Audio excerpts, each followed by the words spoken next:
pada sekitar bulan April tahun 2018, tersangka BP langsung melakukan rapat direksi yang salah satunya memutuskan siasat pembelian lahan-lahan di sekitar JTTS. Jadi kalau jalan tolnya sudah ya, dalam rangka penegakan hukum tindak pidana korupsi. Baik, pada malam ini kami akan menyampaikan terkait penahanan tersangka dugaan tindak pidana korupsi pengadaan lahan di sekitar Jalan Tol Trans Sumatera atau JTTS tahun anggaran 2018 sampai dengan 2020.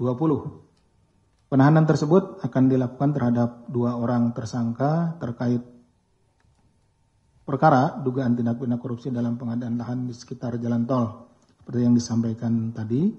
Kemudian para tersangkanya yang pertama Saudara BP selaku Direktur Utama PT HK, yang kedua Saudara RS Kepala Divisi Pengembangan Bisnis dan Investasi PT HK, Ketua Tim Pengadaan Lahan.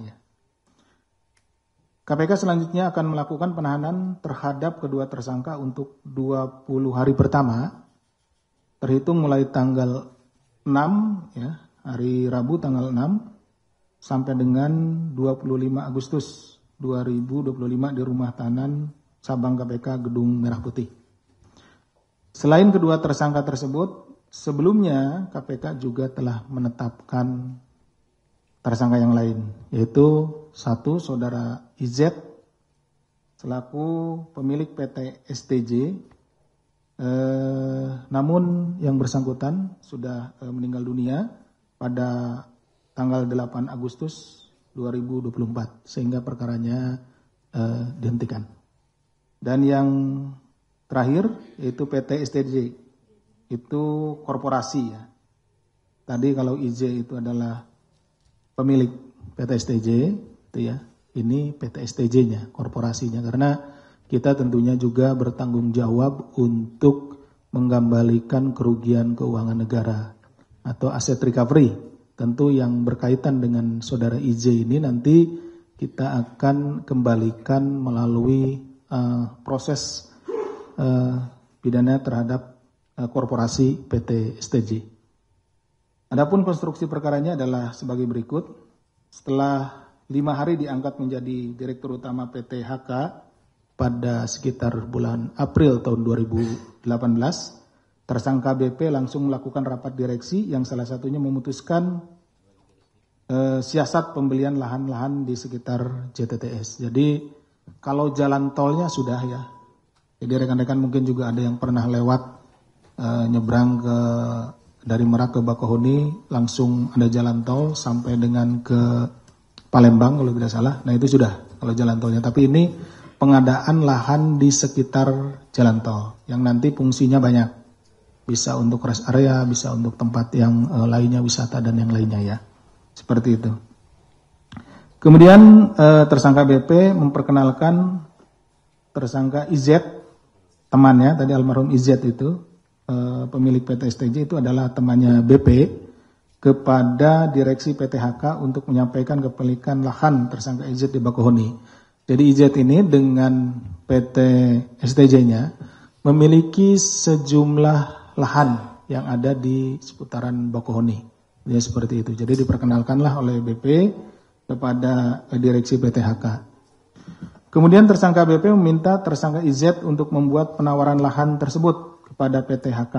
Jadi supaya nawarkan gitu ya. Dari IZ nawarkan bahwa punya lahan yang strategis di seputaran Jalan Tol Trans Sumatera kepada PT HK. BP juga meminta agar IZ mengusahakan perluasan lahan dengan membeli lahan-lahan masyarakat sehingga nantinya PT HK dapat langsung melakukan pembelian lahan kepada tersangka IZ atau perusahaannya. Jadi karena supaya tidak susah gitu ya, PT HK ini membeli supaya dari satu pihak saja. PT STJ ini diminta IZ ini dengan PT STJ-nya untuk membeli lahan-lahan masyarakat di sekitarnya karena dibutuhkan lahan yang cukup luas gitu ya.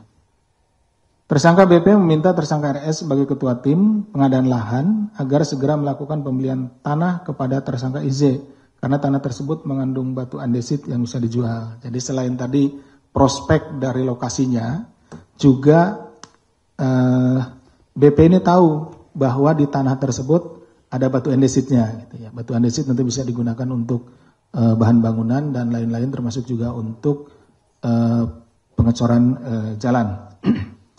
Kemudian pada bulan September 2018, PTHK melakukan pembayaran tahap 1 atas lahan Bakauheni sekitar 24,6 miliar. Bahwa dalam tahapan tersebut, KPK menemukan sejumlah penyimpangan yang dilakukan oleh PTHK, diantaranya PTHK melakukan pengadaan lahan yang tidak direncanakan dalam RKAP, Rencana Kerja Anggaran Perusahaan tahun 2018. Jadi ini spontan ketika BP ini diangkat jadi Direktur Utama PTHK, itu dia langsung menemui IZ gitu ya. Jadi tidak ada dalam perencanaan PTHK itu sendiri. Gitu. Kemudian dokumen risalah rapat direksi yang menjadi dasar rencana pengadaan lahan JTTS dibuat backdate gitu ya. Dipundurkan supaya seolah-olah itu memang sudah disetujui oleh direksi. Kemudian PTHK diketahui tidak memiliki SOP pengadaan lahan. PTHK tidak menunjuk KJPP, Kantor Jasa Penilai Publik, untuk melakukan valuasi lahan. Jadi seharusnya sebelum melakukan pembelian lahan itu dinilai dulu, di appraisal dulu berapa nilai wajar dari lahan tersebut. Tapi ini tidak. Kemudian PTHK tidak memiliki rencana bisnis atas lahan tersebut serta penyimpangan-penyimpangan lainnya. Bahwa hingga tahun 2020 PTHK telah melakukan pembayaran lahan Bakauheni dan Kalianda kepada PT STJ senilai totalnya 205,14 miliar yang terdiri dari 32 lahan SHGB atas nama PT STJ di wilayah Bakauheni dan 88 lahan SHGB atas nama perorangan masyarakat di wilayah Kalianda. Jadi ada yang sudah dibeli dan menjadi milik PT STJ. Ada juga yang masih dimiliki oleh masyarakat. Namun demikian PTHK tidak menerima manfaat atas lahan-lahan tersebut karena kepemilikan atas lahan tersebut belum dialihkan kepada BUMN atau belum dapat dikuasai dan dimiliki oleh BUMN. Jadi ini masih dalam statusnya ke PT STJ, gitu ya, PT STJ. Itu baru belum dipindah tangankan.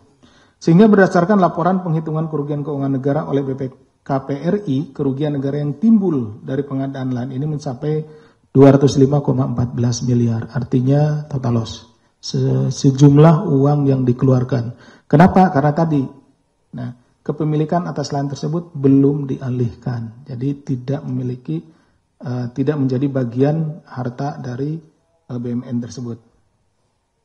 Dengan rincian 133,73 miliar dari pembayaran PT HK ke PT STJ, tidak termasuk PPN, atas lahan di Bakauheni dan 71,41 miliar dibayarkan oleh PT HK ke PT STJ yang untuk tanah di Kalianda. Hingga saat ini penyidik KPK telah melakukan penyitaan terhadap barang-barang tidak bergerak dengan rincian sebagai berikut: 122 bidang tanah di Bakauheni dan Kalianda yang menjadi objek pengadaan lahan dan 13 bidang tanah di Bakauheni dan Kalianda milik tersangka IZ dan PT STJ. 1 unit apartemen di wilayah Bintaro, Tangerang Selatan. Atas dugaan perkara tersebut, para tersangka disangkakan telah melanggar pasal 2 ayat 1 atau pasal 3 Undang-Undang nomor 31 tahun 99 tentang pemberantasan tindak pidana korupsi sebagaimana telah diubah dengan Undang-Undang nomor 20 tahun 2001 tentang perubahan atas Undang-Undang nomor 31 tahun 99 tentang pemberantasan tindak pidana korupsi junto pasal 55 ayat 1 ke 1 Kitab Undang-Undang Hukum Pidana. Tambahan informasi bahwa dalam pembelian lahan-lahan tersebut masyarakat ada yang belum bervariasi ya pembayarannya.